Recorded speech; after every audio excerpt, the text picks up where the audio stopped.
வணக்கம் viewers, welcome to Hypno Talks. So Hypno டாக்ஸில் வந்து வழக்கம் போல் ஹோஸ்ட் பண்ணுறதுக்கு நான் ரெடி. கெஸ்ட்டாக வந்து நம்மளுடைய மாஸ்டர் ஹிப்னாட்டிஸ்ட் அசோக் சாரும் ரெடியாக இருக்கார். வணக்கம். வணக்கம் அசோக், இன்னைக்கு பாட்காஸ்ட் டாப்பிக்கை பற்றி நான் ரொம்பவே கேட்டேன், சொல்லலை. வழக்கம் போல் நீங்கள் சொல்கிறதில்ல, அதனால் இன்றைக்கும் நீங்கள் சொல்கிறதில்ல. ஆனால் எனக்கு ஒரு விஷயம் கேட்கணும், சரிங்களா? கேளுங்க. ஹிப்னோசிஸ் பண்ணி என்னோட வெயிட்டை குறைக்கணும், சரிங்களா? என்ன பண்ணலாம்? அதாவது ரொம்ப கொஞ்சம் லேசியான ஆள் தான் நான். இந்த எக்ஸசைஸ் பண்ணுறது அது இதெல்லாம் நல்லா தூங்குவேன், ஆனால் நல்லா சாப்பிடுவேன். எனக்கு வெயிட்டு ஹிப்னோசிஸில் குறைக்கிறதுக்கு வழி இருக்கா? நீங்கள் சொன்னதில் பாதி சாத்தியம் இருக்கு, பாதிக்கு நீங்கள் தான் ஒர்க் பண்ணணும். பாதியாக ஒர்க் பண்ணுமா? ஆமாம்.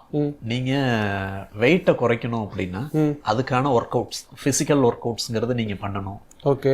டயட் அதை நீங்கள் ஃபாலோ பண்ணணும். நெக்ஸ்ட்டு இந்த விஷயங்கள் நீங்கள் ஃபாலோ பண்ணீங்க அப்படின்னா நெக்ஸ்ட்டு வெயிட் அப்படிங்கிறது நிச்சயமாக உங்கள் கட்டுப்பாட்டுக்குள்ளே இருக்கும். அதான் நெக்ஸ்ட் என்ன, அதெல்லாம் நம்ம பண்ண முடியலையே அப்படின்றது தான். ஸோ இதெல்லாம் பண்ணி தான் பண்ண முடியும். ஆமாம். ஓகே. ஸோ ஒர்க் அவுட்லாம் பண்ணா தான் உங்களுக்கு வந்து கொஞ்சம் பார்ஷியலாக வந்து ஹிப்னோசிஸ்க்கும் சப்போர்ட்டிவாக இருக்குன்னு சொல்கிறத பார்த்தா, இப்போ ஏதாவது இப்போது வெயிட் லிஃப்ட் தூக்குறவங்க, இல்லை அத்லெட்டாக இருக்கிறவங்க, ஸ்போர்ட்ஸில் இருக்கிறவங்க, இவங்களுக்குலாம் கூட ஹிப்னோசிஸ் யூஸ்ஃபுல்லாக இருக்குமா? ஆமாம், நிச்சயமாக யூஸ்ஃபுல்லாக இருக்கும். ஏன்னா இப்போ வெயிட்டை வந்து குறைக்கணும் அப்படின்னு சொல்கிறவங்களுக்கு அதுலேயே நிறைய ஒரு தவறான புரிதல் இருக்கு. எனக்கே நிறைய பேர் ஃபோன் பண்ணுறவங்க இருக்காங்க. ஃபோன் பண்ணி என்ன கேட்குறாங்க அப்படின்னா, எனக்கு வெயிட் கொஞ்சம் அதிகமாக இருக்குது, நான் என் வெயிட்டை குறைக்கணும், ஹிப்னடைஸ் பண்ணி என்னுடைய வெயிட்டை குறைக்க முடியுமா அப்படின்னு கேட்டவங்க இருக்காங்க. முடியுங்க, ஆனால் அதுக்கு என்ன செய்யணும் அப்படின்னா, நீங்கள் ஒர்க் அவுட் பண்ணணும், கரெக்டான டயட் ஃபாலோ பண்ணணும் அப்படின்னு நான் சொல்லியிருக்கேன். சரிங்க, நான் ஒர்க் அவுட் பண்ணணும், டயட் இருக்கணும் அப்படின்னா ஹிப்னாட்டிஸ்டா உங்க வேலை என்ன அப்படின்னு கேட்குறவங்க இருக்காங்க. இப்போ வெயிட் அதிகம் இருக்கிற எல்லாருக்குமே தெரியும். என்ன தெரியும்னா, ஒர்க் அவுட் பண்ணாலும் டயட் இருந்தாலும் வெயிட் குறையுங்கிறது எல்லாருக்கும் தெரியும். இந்த ரகசியம் தெரியாதவங்க யாராவது இருக்காங்களா? கண்டிப்பா இல்லை. அப்படி இருக்கையில் இவ்வளவும் தெரிஞ்சிருந்தோம் அதை அவங்களால ஃபாலோ பண்ண முடியலை அப்படிங்கிறப்போ அதுக்கு காரணம் அவங்க மைண்டில் இருக்கக்கூடிய பழைய பேட்டர்ன். ஒரு பழைய பேட்டர்ன் அவங்கள தொடர்ந்து ஆப்ரேட் பண்ணிக்கிட்டே இருக்கு. ஏன்னா சப்கான்ஷியஸ் மைண்டினுடைய நேச்சரே என்ன அப்படின்னா, அது ஒரு பேட்டர்னுக்கு செட் ஆயிருச்சு அப்படின்னா அந்த பேட்டர்னை விட்டு வெளியில வராது. ஏன்னா அந்த பேட்டர்ன் அவங்களுக்கு ரொம்ப கம்ஃபர்டபுளா இருக்கும், ரொம்பவும் ஃபெமிலியராகவும் இருக்கும். இதை விட்டுட்டு நம்ம வெளியில வந்தோம் அப்படின்னா அந்த ஃபெமிலியரான விஷயம் இல்லாம ஒரு அன்ஃபெமிலியரா ஒரு விஷயம் நடக்க போகுது, அதை நம்ம எப்படி பார்க்கறது, அதை எப்படி ஃபேஸ் பண்றது அப்படின்னு அந்த கம்ஃபர்ட் ஜோனை விட்டே வெளியில வரமாட்டாங்க. அந்த மைண்ட் செட்டை அவங்களுக்கு நம்ம என்ன பண்றோம், மாத்துறோம். அவங்களுக்கு பழைய பேட்டர்ன்ஸ்னுடைய தாக்கத்தை கம்மி பண்ணிட்டு புதுசா ஒரு நியூலி எம்பவர்டு பேட்டர்ன் ஒன்று அவங்களுக்குள்ள கிரியேட் பண்ணி அந்த பேட்டர்ன் அவங்கள அன்றாட வாழ்க்கையில் தினசரி ஆப்ரேட் பண்ணுற மாதிரி நாம் அவங்களுக்கு ஹிப்னாட்டிக் சஜஷன்ஸ் கொடுத்து தெரப்பி பண்ணும் பொழுது ஆட்டோமேட்டிக்காக ஒர்க் அவுட் பண்ணணும், டயட்டெல்லாம் கரெக்டாக ஃபாலோ பண்ணணும் அப்படிங்கிற மைண்ட் செட் அவங்களுக்கு வந்துடுது. கரெக்ட். அந்த மைண்ட் செட் மூலமாக அவங்க ஒர்க் அவுட் பண்ணுறாங்க, டயட் ஃபாலோ பண்ணுறாங்க. அதனால தான் அவங்களுக்கு வெயிட் அப்படிங்கிறது குறையதே தவிர நான் ஹிப்னடைஸ் பண்ணுறதுனால மட்டும் அவங்களுக்கு வெயிட் குறையாது. அவங்க அந்த ஃபர்ஸ்ட் ஸ்டெப் அவங்க தான் எடுத்து வைக்கணும். அந்த ஃபர்ஸ்ட் ஸ்டெப்பே எடுத்து வைக்க முடியாமல் இருக்காங்க இல்லையா, அதுக்கு காரணம் மைண்டு தானே. அந்த ஃபர்ஸ்ட் ஸ்டெப்பை எடுத்து வைக்கிறதுக்காக அவங்கள நம்ம ட்ரெயின் பண்ணுறோம். அதனால எந்த ஒரு ஆக்டிவிட்டியும் நான் பண்ண மாட்டேன், உங்களை நம்பி தான் வர்றேன், ஹிப்னடைஸ் மட்டும் என்ன நீங்கள் பண்ணுங்க, நான் ஹிப்னடைஸ் பண்ணதுக்கப்புறமா போய் ஜங்க் ஃபுட்டு சாப்பிடுவேன் அல்லது போய் படுத்து தூங்கிடுவேன் அப்படின்னா நிச்சயமாக அவங்களால அவங்க எதிர்பார்க்கக்கூடிய ரிசல்ட்டுங்கிறது கிடைக்காது. இப்போ பார்த்துட்டு இருக்கிற வியூவர் ஒருத்தர் நினைச்சிட்டு இருக்காரு, அவர் மைண்ட்ல இருக்கிறத வந்து எனக்கு கொஸ்டின் அனுப்புறதுனால நான் அதை கேட்கறேன், சரிங்களா? இது நான் கேட்கல, சரி, எப்படிலாம் நம்ம சொல்ல வேண்டியிருக்கு. இப்போ அவங்க என்ன கேட்குறாருன்னா, நான் நல்லா சாப்பிட்றோம் ஆனால் ஹிப்னோசிஸ்ல எனக்கு வெயிட்டும் குறையணும். இப்போ அதுக்கு நான் மைண்ட் செட் பண்ணுறதுக்கும் தயார். நான் எவ்வளோ சாப்பிட்டாலும் எனக்கு வந்து வெயிட் போடாது, வெயிட் குறைஞ்சிரும் அப்படிங்கிறத நான் மைண்ட் செட் பண்ணிக்கிட்டேன்னா எனக்கு சாப்பிட்டாலும் வெயிட் குறையுமா? இல்லை, இது ஓரளவுக்கு இல்லை, எனக்கு இல்லை, பார்க்குற யாரோ ஒருத்தர் கேட்ட கேள்விதான். மைண்ட் செட் அப்படிங்கிறது ஓரளவுக்கு சப்போர்ட் பண்ணும். நான் என்னதான் சாப்பிட்டாலும் என்னுடைய பாடி வெயிட் கெயின் ஆகாது, நான் ஆரோக்கியமா இருப்பேன் அப்படின்ற அந்த பாசிட்டிவான நம்பிக்கை அவங்களுக்குள்ள சில பாசிட்டிவான மாற்றத்தை ஏற்படுத்தும். ஏன்னா மைண்டுக்கும் பாடிக்கும் இடையில கனெக்ஷன் இருக்கு. ஆனா அந்த எடுத்துக்கக்கூடிய ஃபுட்டுனுடைய தன்மையை நம்ம பார்க்கணும். அது ஜங்க் ஃபுட்டாக இருக்கலாம். நான் ஜங்க் ஃபுட் சாப்பிடுவேன், அதிகமாக சாப்பிடுவேன், தொடர்ந்து சாப்பிட்டுக்கிட்டே இருப்பேன், ஆனாலும் எனக்குள்ள அது எந்த தாக்கத்தையும் ஏற்படுத்தாது, நான் ஹெல்த்தியாக தான் இருப்பேன் அப்படின்னு சொல்கிறாருன்னா தனக்குத்தானே அவர் பொய் சொல்லிக்கிறாருன்னு தானே அர்த்தம். கரெக்ட். அந்த பொய்க்கும் உடம்பு தன்னை தயார்படுத்திக்குமா அப்படின்னா தயார்படுத்திக்காது. ஏன்னா ஜங்க் ஃபுட்டில் இருக்கக்கூடிய அந்த ஃபேட்டி கண்டென்ட் அது உடம்புக்குள்ளே போக தான் செய்யும். அதே மாதிரி நான் எந்த ஃபிசிக்கல் ஆக்டிவிட்டியும் பண்ணவே மாட்டேன், நல்லா தூங்கிக்கிட்டே தான் இருப்பேன், ஆனால் நான் ஹெல்த்தியாக இருக்கேன் அப்படின்னு நம்புறேன் அப்படின்னா அவங்க ஹெல்த்தியாக இருக்கேன்னு நம்புறதுனால அந்த வியாதி வர்றதை கொஞ்சம் வேணா தள்ளி போடலாம். அந்த நம்பிக்கை இல்லை அப்படின்னா இம்மிடியேட்டாக வியாதி வந்துடும். அந்த நம்பிக்கை இருக்கிறதுனால சில நாட்கள் அல்லது சில மாசங்கள் வேணா அதை தள்ளி போடலாம். கேட்டுக்கிட்டீங்களா? ஸோ பார்க்குற இது ஒரு 3052 சப்ஸ்கிரைபர்ஸ் இருக்காங்க. அதில் ஒருத்தர் கேட்ட கேள்விக்கு தான் நீங்கள் பதில் சொல்லியிருக்கீங்க. நோட் பண்ணிட்டீங்கன்னு நினைக்கிறேன். சரி, ஓகே. ஸோ இன்னைக்கு டாபிக்குள்ளே நம்ம போகலாம். நீங்கள் இன்னும் டாபிக்குள்ளே வரவே இல்லைன்னு நினைக்கிறேன். நான் கேட்ட கேள்விக்கு தான் பதில் சொல்லுங்க. இன்னைக்கு என்ன டாபிக் நம்ம பார்க்க போகிறோம்? இப்போ நீங்கள் கேட்டீங்க இல்லையா, இது ஃபிசிக்கலாக ஒர்க் அவுட் பண்ண வைக்கிறதுக்கு அவங்கள அந்த ஃபர்ஸ்ட் ஸ்டெப் எடுத்து வைக்கிறதுக்கு ஹெல்ப் பண்ணுது அப்படின்னு நம்ம பார்த்தோம். இந்த ஃபிசிக்கல் ஒர்க் அவுட்டே தன்னுடைய தொழிலாக செஞ்சுக்கிட்டு இருக்கிறவங்க ஸ்போர்ட்ஸ் மேன், ஓகே, அவங்களுக்கு ஹிப்னாட்டிசம் எந்த அளவுக்கு அவங்களுடைய கரியருக்கு யூஸ்ஃபுல்லாக இருக்கு அப்படிங்கிறது இருக்கிறவங்களுக்கா? ஆமா, ஸ்போர்ட்ஸ்ல இருக்கிறவங்களுக்கு ஹிப்னோசிஸ் யூஸ்ஃபுல்லா இருக்குமா? ஜென்ரலா ஒரு ஸ்போர்ட்ஸ்ல இருக்காங்கன்னா பாடி நல்லா ஃபிட்டா இருக்கணும்னுவாங்க, அதுக்கான ட்ரைனிங்ஸ் எடுப்பாங்க. நீங்க சொன்ன மாதிரி டயட்ல இருக்கணும்னா டயட்க்கு நியூட்ரிஷன்ஸ் அதெல்லாம் தேவைங்கனால அந்த ஒரு ஃபார்மேட்ல தான் இருப்பாங்க. ஹிப்னோசிஸ் எந்த அளவுக்கு யூஸ்ஃபுல்லா இருக்கும்? ஒரு கேம் அப்படின்னாலே அதுக்கு ஃபிசிக்கல் ஸ்டாமினா அப்படிங்கிறது மட்டும் முக்கியம் கிடையாது, மென்டல் ஸ்டாமினா. அது செஸ் மாதிரியான கேமுக்கு நீங்கள் சொல்கிறது அப்ளை ஆகும். பட் நீங்கள் சொல்கிற இது வந்து ரெகுலராக யூஸ் பண்ணக்கூடிய ஒரு அத்லீட்டாக இருக்கிறாங்களா அந்த மாதிரி இருக்கவங்களுக்கும் இது நிச்சயமாக யூஸ்ஃபுல்லாக இருக்கும். ஓகே, ஒரு பெஸ்ட் எக்ஸாம்பிள் மகேந்திர சிங் தோனி. அவரை பார்த்துருக்கீங்களா? ஆமாம். அவர் விளையாடும் பொழுது எப்போவுமே எந்த ஒரு ப்ரெஷருமே இல்லாமல் கேப்டன் கூல். ஆமாம், கூல் கேப்டன், கேப்டன் கூல் இப்படியெல்லாம் நம்ம சொல்கிறோம், மிஸ்டர் கூல் அப்படியெல்லாம் சொல்கிறோம் இல்லையா. எப்போவுமே அவர் ஒரு பெரிய ப்ரெஷரான சுச்சுவேஷனை கூட ரொம்ப கூலாக ஹேண்டில் பண்ணுறாரு. அதுக்கு காரணம் என்ன? மைண்ட் செட் தானே. அந்த மைண்ட் செட் அவருக்கு இருந்ததுனால தான் அவர் பல உயரங்களை தொட முடிஞ்சது. 2011 நமக்கு வேர்ல்டு கப் வாங்கி கொடுத்த கேப்டன். 1983 அடுத்து ஒரு 28 வருஷம் வேர்ல்டு கப் வாங்காம தான் இருந்தோம். 2011 நாம வேர்ல்டு கப் வாங்கினோம். எத்தனையோ மேட்சஸ் வின் பண்ணியிருக்கோம். சர்வதேச அளவுல இந்தியன் கிரிக்கெட் டீம் அடுத்த ஒரு கட்டத்துக்கு எடுத்துட்டு போனோம் அப்படின்னா MS தோனி அப்படின்னு கண்டிப்பா. அந்த MS தோனியை அந்த லெவலுக்கு எந்த விஷயம் எடுத்துட்டு போச்சு அப்படின்னா அவர் கேம் விளையாடக்கூடிய அந்த ஸ்டைல், அவருடைய பிசிக்கல் பர்ஃபார்மன்ஸ் கேம்ல காமிச்சார் இல்லையா, அதுவும் அவரை உயரத்துக்கு எடுத்துட்டு போச்சு. அதையும் தாண்டி அவர் அந்த லெவலுக்கு எடுத்துட்டு போனார் அவருடைய மைண்ட் செட். எந்த ஒரு கேமாக இருந்தாலும் நிறைய பேர் என்ன நினைச்சிட்டு இருக்காங்க அப்படின்னா இந்த செஸ் விளையாடுறது முழுக்க முழுக்க மூளைக்கு வேலை கொடுத்து விளையாடக்கூடிய ஒரு, அதுக்கு மட்டும்தான் அந்த மென்டல் ஸ்டாமினாங்கிறது முக்கியம் அப்படின்னு நினைச்சிட்டு இருக்காங்க. அது அல்ல. எந்த கேமாக இருந்தாலும் அவங்க இப்போ ஒரு கிரிக்கெட்டர் இருக்காரு அப்படின்னா பவுலர் பால் போடுறாரு, பேட் பண்ணணும் அப்படின்னா அந்த பால் எப்படி வந்துகிட்டு இருக்கு, எவ்வளவு வேகத்துல வந்துகிட்டு இருக்கு, எப்படி ஸ்விங் ஆகி வந்துகிட்டு இருக்கு அப்படிங்கறதெல்லாம் அக்யூரேட்டாக கவனிக்கணும் இல்லையா. அந்த ஃபோக்கஸ், கான்சென்ட்ரேஷன் அதை அதிகப்படுத்துறதுக்கு அந்த பிளேயர்ஸ்க்கு நம்ம ஹிப்னாட்டிசமை பயன்படுத்தலாம். ஓகே. ஸோ கிரிக்கெட் மட்டும் இல்லாமல் எந்தெந்த ஸ்போர்ட்ஸ்லாம் இது வந்து யூஸ் பண்ண முடியும்? நிறைய ஸ்போர்ட்ஸ்ல இதை யூஸ் பண்ணியிருக்காங்களா? இருக்காங்க. ஓகே. யார் யாரு அதை பயன்படுத்தி இருக்காங்க அப்படிங்கிறதும் நான் ஒரு லிஸ்ட். சூப்பர். அது லிஸ்ட்டும் வச்சிருக்கீங்களா? முதல்ல அதை சொல்லுங்க. அதுதான், ஏன்னா பார்க்குற வியூவர்ஸில் பார்த்தீங்கன்னா நிறைய பேர் ஸ்போர்ட்ஸ் கேட்டகரியில் இருப்பாங்க.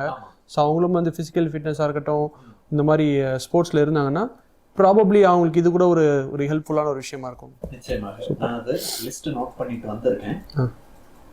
அந்த லிஸ்ட்டை பார்த்து, ஏன்னா ஒரு இன்ஸ்பிரேஷனில் இப்போ MS தோனின்றவர் வந்து ஒரு இன்ஸ்பிரேஷனாக எடுத்து நம்ம பண்ணுறோம். ஸோ இதே மாதிரி வேறு கேட்டகரியில் இருக்கிறவங்களும் இந்த விஷயம் யூஸ் பண்ணுறாங்கன்னு தெரிஞ்சதுன்னா அவங்களுடைய ஃபேன் ஃபாலோவர்ஸ் அவங்களுமே வந்து இது யூஸ் பண்ணிக்கலாம். ஸ்டீவ் ஹூக்கர், ஓகே, ஆஸ்திரேலியாவில் இருக்கக்கூடிய போல் வால்ட் பிளேயர், அத்லீட். அவரு ஹிப்னோசிஸை யூஸ் பண்ணியிருக்காரு. எதுக்காக அப்படின்னா பெர்ஃபார்மன்ஸ் ஆங்ஸைட்டி ஓகே அதுல இருந்து வெளியில வர்றதுக்காகவும் கரெக்ட் ஃபோக்கஸை அதிகப்படுத்துறதுக்காகவும் அவர் இந்த ஹிப்னோசிஸை யூஸ் பண்ணியிருக்காரு. டைகர் வுட்ஸ் தெரியும் எல்லாருக்கும். ஆமா, மிகப்பெரிய பிளேயர், வேர்ல்டு லெவல்ல பெரிய பிளேயர். இந்த டைகர் வுட்ஸ் என்ன சொல்றாரு, என்ன பண்ணியிருக்காரு அப்படின்னா, hypnosis, mental training and visualisation இது மூணையும் சின்ன வயசுல இருந்தே பயன்படுத்தி இருக்காரு. எதுக்காக அப்படின்னா, ப்ரெஷரான ஒரு சிச்சுவேஷன்லயும் அமைதியாக கூலாக இருக்கணும் அப்படிங்கிறதுக்காகவும், விளையாடும் பொழுது கவன சிதறல்களை தடுக்கிறதுக்காகவும் இதை பயன்படுத்தி இருக்காரு அப்படிங்கிறத நம்ம பார்க்க முடியுது. Michael Jordan basketball player, obviously எல்லாரும் மனிதர், ஆமா எல்லாரும் பார்த்திருப்போம். அவர் என்ன அவருக்கு பாத்தீங்க அப்படின்னா, hypnosis, mental conditioning, visualisation techniques இது எல்லாத்தையும் அவரு ப்ரீ கேம் ரொட்டீனாகவே செஞ்சுட்டு இருக்காரு. Super super. கேம் விளையாட போறதுக்கு முன்னாடி இந்த கேம்ல நான் எப்படி விளையாட போகிறேன், விளையாடும் பொழுது என்னுடைய மைண்ட் செட் எப்படியாக இருக்கணும். ஏன்னா எக்ஸ்டர்னலா எதையுமே நம்ம ப்ரெடிக்ட் பண்ண முடியாது. ஆப்போசிட் டீம் எப்படி விளையாடுவாங்க அப்படிங்கறதெல்லாம் நம்ம ப்ரெடிக்ட் பண்ண முடியாது. இண்டிவிஜுவல் பெர்ஃபார்மன்ஸ் எப்பேற்பட்ட சிச்சுவேஷன் வந்தாலும் நான் எப்படி இருப்பேன், இந்த மாதிரியான விஷயங்களை எல்லாம் அவரு விஷுவலைஸ் பண்றாரு. ஒவ்வொரு கேம் விளையாடுறதுக்கு முன்னாடி அதை விஷுவலைஸ் பண்றாங்க. செல்ஃப் ஹிப்னோசிஸ் பிராக்டிஸ் பண்றாரு அப்படிங்கிற தகவல் நம்ம பார்க்கிறோம். சூப்பர். அடுத்தபடியாக டேவிட் பெக்காம், லெஜெண்ட்ங்க. ஃபுட்பால் கேம்ல பாத்தீங்கன்னா அவர் ஒன் ஆஃப் த லெஜெண்ட்ஸ். அவரு ஹிப்னோதெரபியை பயன்படுத்தி இருக்காரு. எதுக்காக அப்படின்னா, ஃபோக்கஸை அதிகப்படுத்துறதுக்காகவும், மைண்ட் செட்டை கரெக்டாக வச்சுக்கிறதுக்காகவும், ஓவர் கம்மிங் பர்சனல் சேலஞ்சஸ், அவருக்கு இருக்கக்கூடிய சில பர்சனல் சேலஞ்சஸை தாண்டி வர்றதுக்கும். ஏன்னா எல்லா பிளேயரும் ஏதோ வானத்துல இருந்து கரெக்டா கிரவுண்ட்ல வந்து குதிச்சிடல, அவங்களுக்கும் அவங்க குடும்பத்துல ஏதாவது சில பிரச்சனைகள் இருக்கலாம் கண்டிப்பா. அப்போ அந்த குடும்பத்துல ஏதோ பிரச்சனை இருக்கு, அல்லது அவங்களுடைய தனிப்பட்ட வாழ்க்கையில ஏதோ ஒரு சவால்கள் இருக்கு அப்படின்னா, அந்த சவால்களை கேம்ல வந்து காமிக்க முடியாது இல்லையா? கரெக்ட். அது இவங்களை டிஸ்டர்ப் பண்ணிடக்கூடாது அப்படிங்கறதுனால அந்த பர்சனல் சேலஞ்சஸ் எதையுமே நாம கேமுக்குள்ள கொண்டு வந்து கலந்துடக்கூடாது, கேமாகவே பார்க்கணும். அப்போ அதுல எப்படி ஃபோக்கஸ் பண்றது, இதுக்காக அவர் ஹிப்னாட்டிசமை பயன்படுத்தி இருக்காரு அப்படிங்கறத நம்ம தெரிஞ்சுக்க முடியுது. ஜாக் நிக்கோலஸ், கோல்ஃப் பிளேயர், அவரு விஷுவலைசேஷன் அண்ட் மென்டல் ரிஹர்சல் இத பண்றாரு. இது அவர் ஹிப்னாட்டிசம் பண்ணுனேன் அப்படின்னு எந்த இடத்துலயும் சொல்லுவாரு. ஒரு ஹிப்னோ தெரபிஸ்ட போய் பார்த்து எனக்கு அவங்க ஹிப்னாட்டிசம் சொல்லி கொடுத்தாங்க, செல்ஃப் ஹிப்னாட்டிசம் சொல்லி கொடுத்தாங்க, என்ன ஹிப்னடைஸ் பண்ணுனாங்க, நான் தெரப்பி எடுத்துக்கிட்டேன் அப்படின்னு அவர் எந்த இடத்துலயும் சொல்லல. சொல்லியிருக்காரு விஷுவலைசேஷன் நம்ம பார்ட் ஆஃப் ஹிப்னோசிஸ். ஆமா, பார்ட் தான், அவ்வளவுதான். விஷுவலைசேஷன் அது மட்டும் கண்டிப்பா. அதுவும் மென்டல் ரிஹர்சல் சேம் பண்ணுனேன் அப்படின்னு சொல்லியிருக்காரு. ஜிம்மி கார்னர்ஸ், டென்னிஸ் பிளேயர், அவரு hypnosis and related mental techniques இத மேட்ச் அப்ப பயன்படுத்துறேன் அப்படின்னு சொல்லியிருக்காரு. மேரி லோ ரெட்டான், ஜிம்னாஸ்டிக்ஸ் பிளேயர், அவங்க என்ன சொல்றாங்க அப்படின்னா, ஹிப்னோசிஸையும் விஷுவலைசேஷனையும் பயன்படுத்தினேன். எதுக்காக அப்படின்னா, ஸ்ட்ரெஸ் அதை மேனேஜ் பண்றதுக்காகவும், ரொட்டீன்ஸை விஷுவலைஸ் பண்றதுக்காகவும். ஏன்னா ஜிம்னாஸ்டிக்ஸை பொறுத்த அளவுக்கு உங்களுடைய பெர்ஃபார்மன்ஸை நீங்களே ப்ரெடிக்ட் பண்ணலாம், விஷுவலைஸ் பண்ணலாம். இப்போ ஒரு பாஸ்கெட் பாலர்னால என்ன பண்ண, டீம் கேம் அது விஷுவலைஸ் பண்ண முடியாது. ஆமா, இண்டிவிஜுவலான ஒரு இது பண்ணலாம். இது இண்டிவிஜுவல் ஸ்போர்ட்.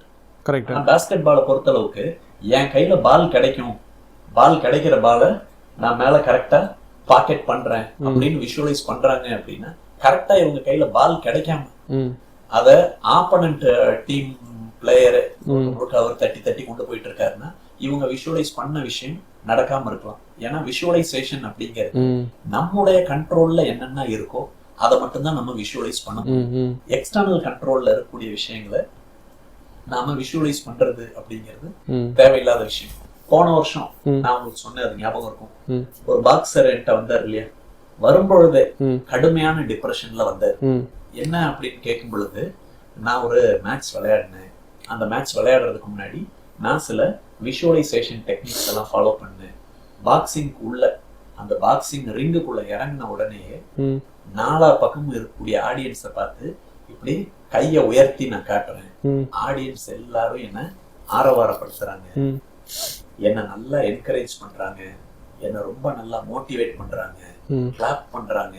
அந்த மாதிரி எல்லாம் நான் விஷுவலைஸ் பண்ணேன். ஒரு மேட்ச் போனேன். அந்த மேட்ச் நான் இருக்கிற லோக்கல் ஏரியாவிலே நடந்தது. எனக்கு தெரிஞ்சவங்க எல்லாருக்கும் நான் சொன்னேன். எல்லாரும் வந்தாங்க. நான் சொன்னதுல ஒரு பாதி பேர் வந்தாங்க. நம்ம ஆளு இவர் விளையாடுறாரு, அதுவும் நம்ம ஏரியால விளையாடுறாரு, நாம இவரை போய் என்கரேஜ் பண்ணுவோம், நம்மள இவர் கூப்பிட்டு இருக்காரு அப்படின்ட்டு எனக்காக எல்லாரும் வந்தாங்க. நான் இந்த மாதிரி எல்லாம் விஷுவலைஸ் பண்ணிட்டு போனேன் இல்லையா, அந்த மாதிரி உள்ளுக்குள்ள போனதும் நாலா பக்கம் ஆடியன்ஸை பார்த்து இப்படி கையை உயர்த்தி காமிச்சேன். நான் விஷுவலைஸ் பண்ணின மாதிரி எல்லாரும் அப்படியே நடந்துச்சு. விசில் அடிக்கிறாங்க, என்னை என்கரேஜ் பண்றாங்க. இது எல்லாமே நடந்துச்சு. அந்த ஒரு மோட்டிவேஷனே எனக்கு ரொம்ப நல்லா இருந்துச்சு. அந்த மேட்ச் வின் பண்ணிட்டேன். அடுத்த ஒரு மாசம் கழிச்சு அடுத்த மேட்ச்க்கு நான் போனேன். அடுத்த மேட்ச் நான் வெளியூர் போனேன். வெளியூர்ல போய் அந்த ஒரு மாசம் முதல் மேட்ச்ல ஜெயிச்சாச்சு. விஷுவலைசேஷன் நல்லா ஒர்க் ஆகுது அப்படிங்கறத அவருக்கு புரிஞ்சிருச்சு. இன்னும் ஒரு மாசத்துக்கு இந்த விஷுவலைசேஷனை நம்ம நல்லாவே பிராக்டிஸ் பண்ணலாம், அடுத்த மாசம் நடக்கக்கூடிய மேட்ச்ல இன்னும் நல்லா விளையாடலான்ட்டு அதே விஷுவலைசேஷனை அவர் பிராக்டிஸ் பண்ணியிருக்காரு. அடுத்த மாசம் நடந்தது வெளியூர்ல மேட்ச். இவரும் உள்ள போயிருக்காரு பாக்ஸிங் ரிங்குக்குள்ள. நாலா பக்கம் ஆடியன்ஸை பாக்குறாரு, கையை உயர்த்தி காட்டுறாரு. ஆடியன்ஸ்ல இருந்து எந்த ஒரு சின்ன சத்தமும் இல்லை. ஏன்னா அங்க இருக்கிற ஆடியன்ஸ் யாருக்குமே இவரை தெரியாது. அதனால யாருமே இவரை கண்டுக்கல. அதுவே இவருக்கு ஒரு பெரிய டிப்ரெஷனை ஏற்படுத்திருச்சு. ஏன்னா நாம ஒரு விஷயம் இமேஜின் பண்ணிட்டு வந்திருக்கோம், விஷுவலைஸ் பண்ணிட்டு வந்திருக்கோம், மென்டல் ரிஹர்சல் பண்ணிட்டு வந்திருக்கோம். ஆனா இங்க நடக்கக்கூடிய விஷயங்கள் எல்லாமே அப்படியே ஆப்போசிட்டா நடக்குது அப்படின்ற அந்த டிப்ரெஷனுக்குள்ள போனது அந்த மேட்ச்ல ஒரு தோத்துட்டாரு. அதுக்கப்புறமா அவர் என்கிட்ட வந்தாரு. அவருக்கு இப்ப லாஸ்ட் ஒரு வருஷமா நான் செஷன் அப்படின்றது பண்ணிட்டு இருக்கேன். ரெகுலரா என்கிட்ட வாரத்துக்கு ஒரு தடவை செஷன் அப்படிங்கறது எடுத்துக்கூடிய நபர் அவர். அவர் இப்ப என்ன சொல்றாரு அப்படின்னா, என்னால நல்லா விளையாட முடியுது. ஏன்னா அவருக்கு இந்த எக்ஸ்டர்னலா எதையுமே விஷுவலைஸ் பண்ண வைக்கல. ஏன்னா எக்ஸ்டர்னல் அப்படிங்கிறது நம்முடைய கண்ட்ரோல் இல்ல. சோ இது எதுக்காக நான் சொல்றேன் அப்படின்னா, இந்த ஜிம்னாஸ்டிக்ஸ் பிளேயர்ஸை பொறுத்த அளவுக்கு அவங்களுடைய பெர்ஃபார்மன்ஸ் அப்படிங்கிறது அவங்க கண்ட்ரோல்ல தான் இருக்கு. ஏன்னா ஒரு டைவ் அடிக்கிறதா இருக்கட்டும், எல்லாத்துக்குமே அவங்க உடம்ப தயார் பண்ணிருப்பாங்க. நான் இப்படிதான் டைவ் அடிக்க போறேன், இவ்வளவு ஹைட்டுக்கு ஜம்ப் பண்ணி டைவ் அடிக்க போறேன் அப்படிங்கறதெல்லாம் ஏற்கனவே பிராக்டிஸ் பண்ணிருக்காங்க. அதை அவங்க விஷுவலைஸ் பண்ணலாம். கேம்ல நான் இப்படிதான் பண்ணுவேன் அப்படின்னு. ஆனா அவங்களுக்கு எக்ஸ்டர்னலா வேற எந்த ஒரு சோர்ஸ்ல இருந்தும் எந்த விதமான ப்ரெஷர் எதுவும் வரப்போறது இல்லை. ஆனா மத்த கேம்ஸ் எல்லாமே இண்டிவிஜுவல் ஸ்போர்ட்டாக இல்லாம டீமா விளையாடக்கூடிய விஷயங்கள் எல்லாத்துலயுமே இன்டர்னலாக நம்ம கண்ட்ரோல்ல என்னென்ன விஷயங்கள் இருக்கோ அதை மட்டும் இமேஜின் பண்றது, விஷுவலைசேஷன் பண்றது, மென்டல் ரிஹர்சல் பண்றது நல்லது அப்படிங்கிற ஒரு தகவலையும் நான் நம்ம ஆடியன்ஸ்க்கு தெரிவிச்சேன். ஏன்னா நம்முடைய சேனல் பார்க்கக்கூடியவங்க யாராவது ஸ்போர்ட்ஸ் மேன் இருக்கலாம்.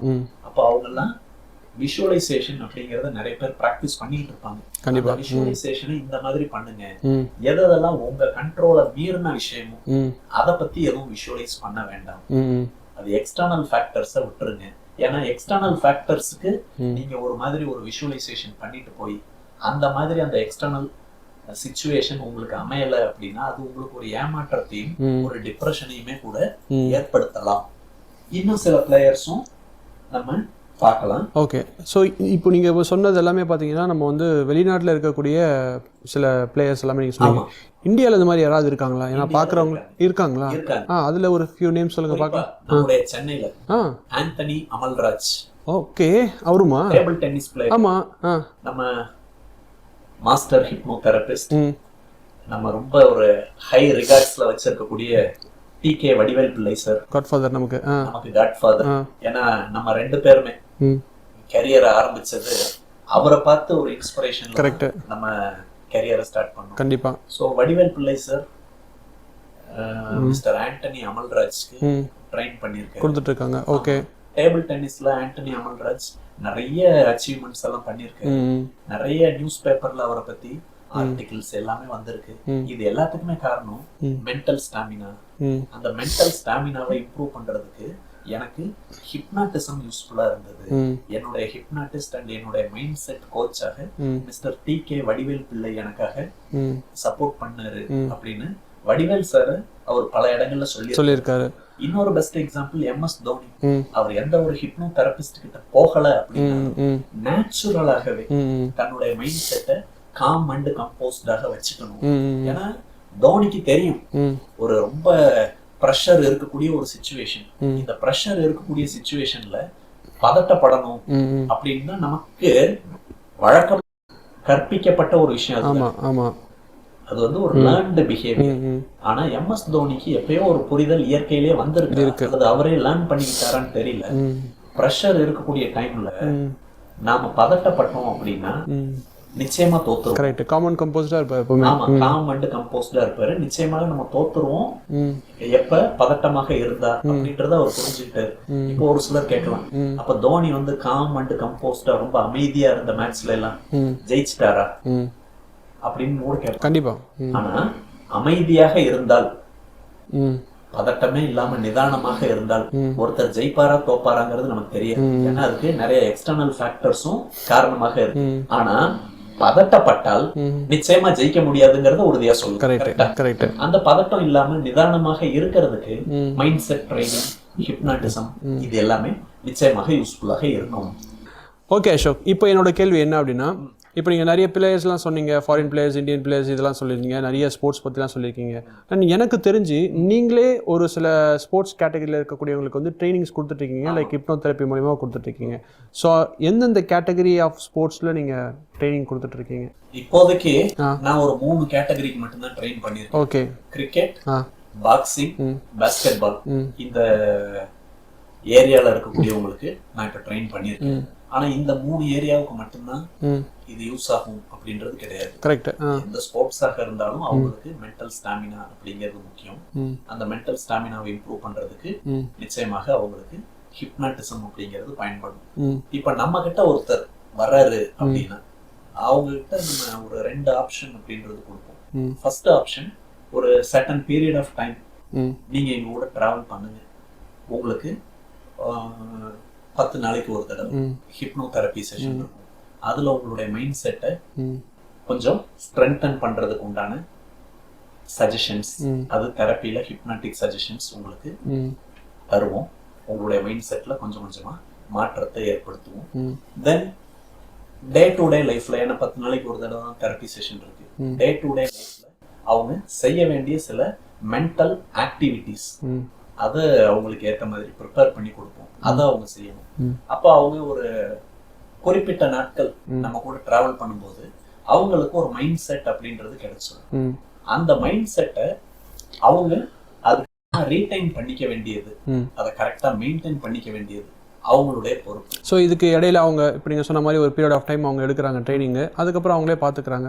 பட் எப்பயாச்சும் அவங்களுக்கு ஒரு ட்ராப் டவுன் ஒரு டைம் வருது, இல்லை கொஞ்சம் ஒரு மாதிரி பெர்ஃபார்மன்ஸ் கம்மியாகுதுன்னு தெரியுதுன்னா மறுபடியும் நினைக்கலாம். ஒரு சில பிளேயர்ஸ் அவங்களுக்கு ஸ்பான்சர்ஸ் இருக்காங்க.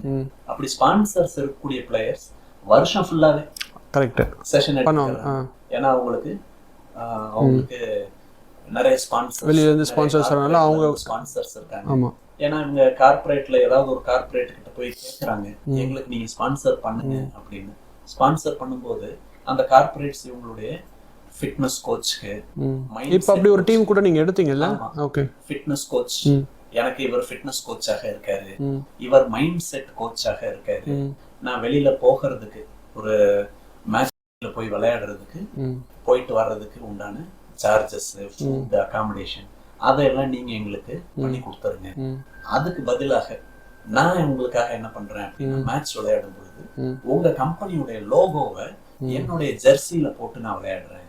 உங்க கம்பெனிக்கு ஒரு பிராண்டிங் ப்ரமோஷன் மாதிரி நான் ஒரு பிராண்ட் அம்பாசிடராக இருக்கேன், எனக்கு நீங்க ஸ்பான்சர் பண்ணுங்க அப்படின்னு ஒரு சில பிளேயர்ஸ் வரும்பொழுதே ஸ்பான்சரோட வர்றாங்க. சூப்பர். அப்போ அவங்களுக்கு ஸ்பான்சர் பண்றவங்க தான் எனக்கு பே பண்றாங்க.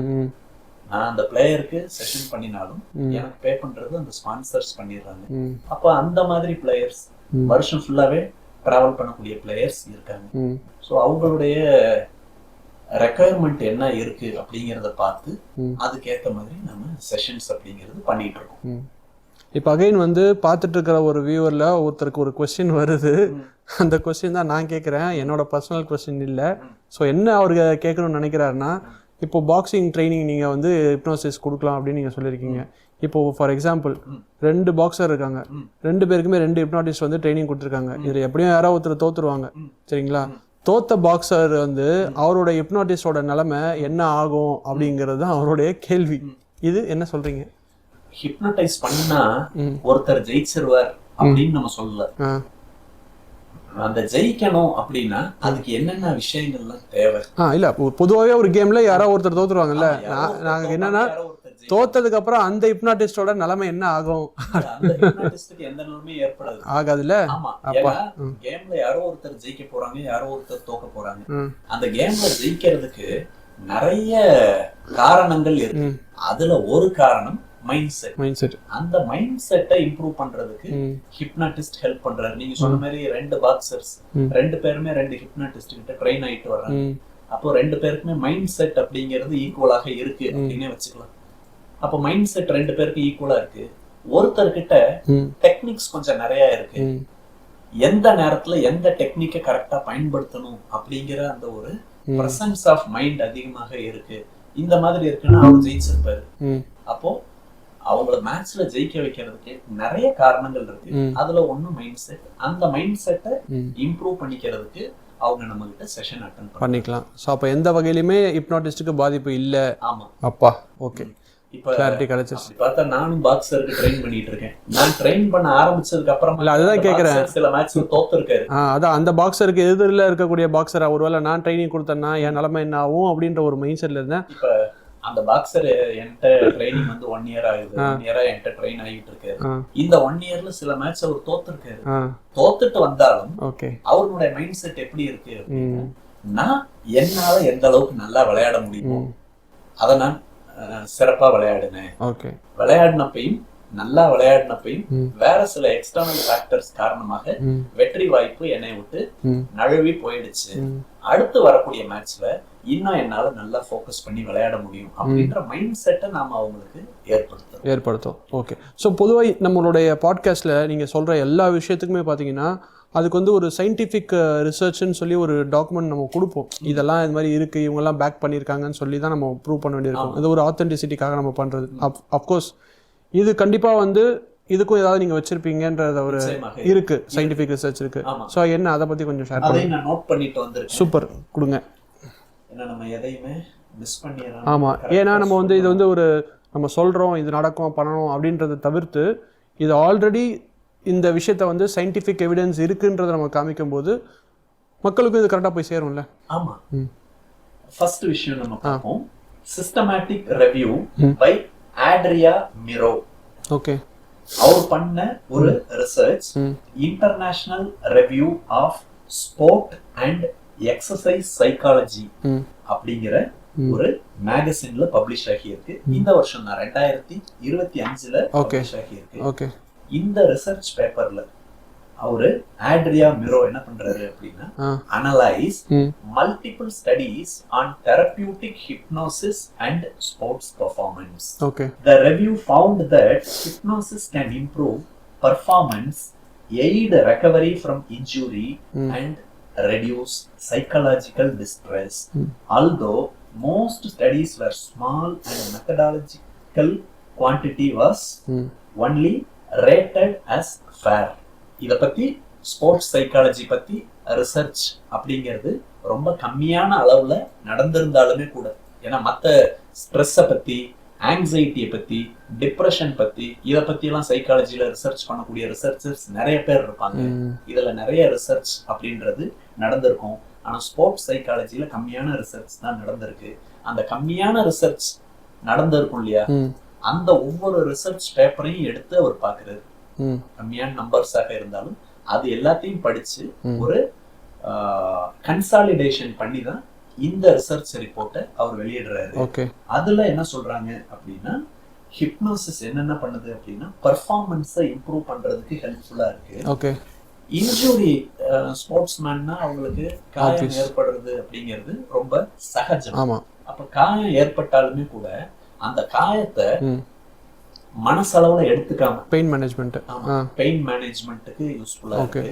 இந்த காயம் என்னை எந்த காரணத்தை கொண்டு முடக்கிறது அப்படின்ற மாதிரி அவங்கள மனசளவுல ஸ்ட்ராங் பண்ண வைக்கிறதுக்கு. ஏன்னா சிலர் அவங்களுடைய மென்டல் ஸ்டாமினா அந்த அளவுக்கு ஸ்ட்ராங்கா இல்லை அப்படின்னா ஒரு மேட்ச் விளையாடும் பொழுது ஒரு காயம் ஏற்பட்டா கூட, ஒரு சின்ன ஃப்ராக்சர் ஏற்பட்டா கூட இதுக்கு மேல என்னால ஒண்ணுமே பண்ண முடியாது.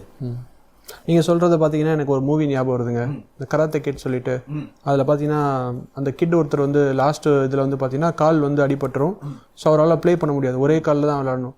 பட் ஒரு சின்ன சின்ன ட்ரீட்மெண்ட் கொடுப்பாங்க. பட் இருந்தாலும் அந்த கேமை லாஸ்ட் கேம் வந்து அவர் விளையாடணும்னு சொல்லிட்டு லாஸ்ட்டாக அந்த கேமை விளையாடி வின் பண்ணுவார். ஜஸ்ட் பிகாஸ் அந்த மைண்ட் செட்டு தான். இவன் ட்ரீட்மெண்ட்டுன்னு ஒரு செக்மெண்ட் இருந்தாலும் ஆப்வியஸ்லி இருக்கும். ஸோ பாருங்க, அதுவுமே ஒரு ப்ரூவன் எக்ஸாம்பிளாக தான் நம்ம பார்க்கலாம். உண்மைதான். அதுக்கு அடுத்தபடியாக in a feasibility study on air rifle shooting, 8 national level athletes participated in hypnosis sessions. The study showed that some athletes experienced improved focus, confidence and performance. Okay. Rifle ஷூட்டிங்ல விளையாடக்கூடிய அத்லீட்ஸையும் ஒரு 8 பேரை வச்சு ஹிப்னோ தெரப்பி அப்படின்னு பண்ணியிருக்காங்க. அந்த தெரப்பியினுடைய முடிவுல, அந்த ஹிப்னாட்டிசம் செஷன்ஸ்னுடைய முடிவுல நல்ல ஒரு பர்ஃபார்மன்ஸ் இம்ப்ரூவ் ஆனதை அவங்க பண்ண முடியும். அந்த ஸ்போர்ட்டோட மெயின் விஷயமே ஃபோக்கஸ் தான். ஆமா. ஸோ இவங்க மைண்ட்லயும் ஒரு ஃபோக்கஸ் கொடுத்து அந்த ஃபோக்கஸ்க்கு யூஸ்ஃபுல்லா இருந்ததுன்னா ஆப்வியஸ்லி பர்ஃபார்மன்ஸ் வந்து இம்ப்ரூவ் ஆகும். சூப்பர். இன்னொரு ரிசர்ச் பேப்பர் நான் சொல்றேன். A mini review published in Frontiers in Psychology 2022. அதுல என்ன சொல்றாங்க அப்படின்னா, discussed the application of hypnosis in sports, highlighting its use in anxiety control, focus enhancement and relaxation. The review noted that while hypnosis shows potential, there is a need for more rigorous trials to establish standardized protocols. இது 2022ல பண்ணிருக்காங்க. இது எல்லாமே நம்ம கொடுத்துடலாம் டிஸ்கிரிப்ஷன்ஸ்ல, அந்த link இருக்கும், நீங்க பார்த்து நீங்களே கூட நீங்க ஃபுல் அண்ட் ஃபுல் படிச்சு கிளாரிஃபை பண்ணிக்கலாம். இதுல ரொம்ப அவங்க சொல்லியிருக்க முக்கியமான விஷயம் என்னன்னா, ஹிப்னோசிஸ் ஸ்போர்ட்ஸ்ல யூஸ் பண்றதுனால ஆங்ஸைட்டி, பதட்டத்தை கம்மி பண்ண முடியுது, ஃபோக்கஸை அதிகப்படுத்த முடியுது, ரிலாக்ஸேஷனை அவங்களுக்குள்ள ஏற்படுத்த முடியுது. இந்த விஷயங்கள் எல்லாமே சரியாகும் பொழுது அவங்களுடைய வெற்றி வாய்ப்பு சதவீதம் அப்படிங்கிறது அதிகமாக இம்ப்ரூவ் ஆகுது. ஓகே. இன்னொரு ரிசர்ச் பேப்பரும் நம்ம பார்க்கலாம், கேஸ் ஸ்டடிஸ் நம்ம பார்க்கலாம். ரோபஸா அண்ட் போர்டோலி அப்படின்னு சொல்லக்கூடிய ஒரு 2 சைக்காலஜிஸ்ட். இவங்க ஸ்போர்ட்ஸ்ல தான் ரொம்ப அதிகமான ரிசர்ச் அப்படின்றது பண்ணுவாங்க. அவங்க 1995ல ரிசர்ச் பண்ணியிருக்காங்க. எதுலன்னா ஆர்ச்சரி, வில் வித்தை வீரர்களை அவங்களுடைய பெர்ஃபார்மன்ஸ்க்கும் அவங்களுடைய மைண்ட் செட்டுக்கும் எந்த அளவுக்கு ஒரு கனெக்ஷன் இருக்கு அப்படிங்கறத ஆராய்ச்சி பண்ணியிருக்காங்க. சூப்பர். அது அந்த ரிசர்ச் என்ன சொல்லுது அப்படின்னா, it reported performance improvements following structured hypnosis and mental training sessions, demonstrating that hypnosis can support both focus and skill execution. Similarly, research with pentathlete athletes using self-hypnosis techniques reported increased concentration during practice and competitions.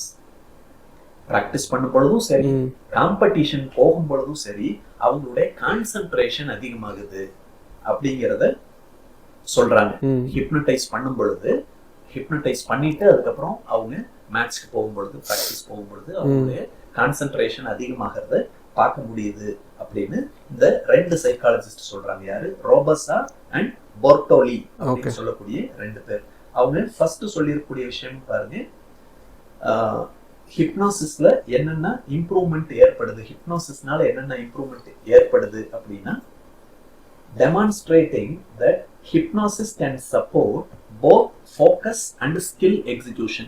Focus பண்றதுக்கும் சரி, அவங்களுடைய ஸ்கில்ல கரெக்டான நேரத்துல எப்படி execute பண்ணணும் அதுக்கும் இந்த hypnotism ரொம்பவே ஹெல்ப்ஃபுல்லாக இருக்கு அப்படிங்கறத இந்த ஸ்டடியில சொல்றாங்க. சூப்பர். கிளியர். நீங்கள் கொடுத்ததை வந்து நம்ம டிஸ்கிரிப்ஷன்லேயும் போட சொல்லிடலாம். ஸோ பார்க்குறவங்க நீங்கள் இன்னும் டீட்டெயிலாக அதை படித்து தெரிஞ்சுக்கலாம். அடுத்து நம்ம இன்செஷன் போயிடுவோமா? கடைசியாக சொல்ல வேண்டியது சொல்லிடலாமா? ஆமாம். ஓகே. ஆடியன்ஸ்க்கு சொல்லிடலாம். யாரெல்லாம் எஸ்எஸ்எல்சி கம்ப்ளீட் பண்ணலையோ அதை உடனடியாக கம்ப்ளீட் பண்ணிருங்க. நாம சொல்லக்கூடிய SSLC subscribe, share, like and comment. Thank you.